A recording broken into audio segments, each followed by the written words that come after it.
he pa hi mi puilo ma lo rio mai rin ai takin zai theile nga la a o thapian mai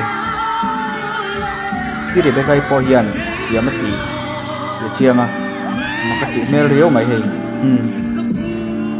a o tharia wa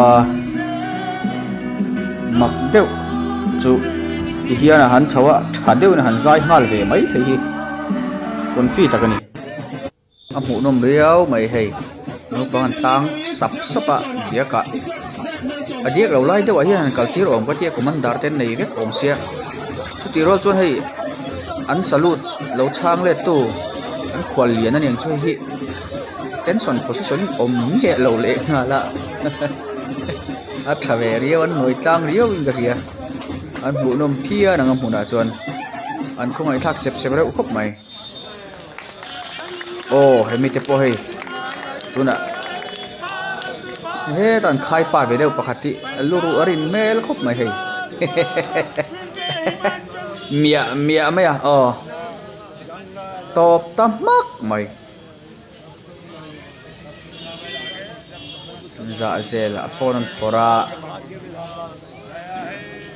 ma ni thudu tuk am chi khani du mel dio mai ni thiam chun zom talova Tell me, what happened? hemi te an van lom om takao an cute boxi ka du udhu thutuk ai soi fi ave na sa ni athu ina dai lawa a practical in Udit mo, a you tell theory me. ina What dai lawa happened? practical nen ti thak maya Adil. Adil doing like this. Sir, this is lan rek deu chot chot ani mel khop mai no. This is avan thate elul hiding. Oh. english thiam injirna This is sir. This guy kina is chuan man na son chot chot do ani english He's a fighting. yeah. He's punching you. Huh.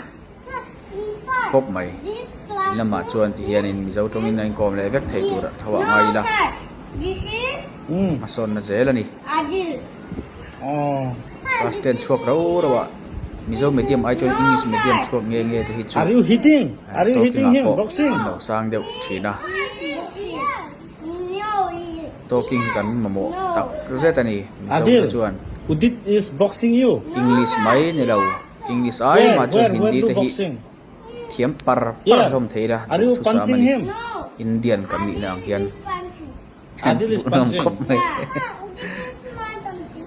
No, Adil is punching. If you Say fight chok again, ngat, I'm ngat going maya. to call police. Okay? Okay? Police will come and you go to jail. Okay? Next time, don't fight. Okay? Say sorry to each other. Shake your hands. chi bai ta e Okay, go.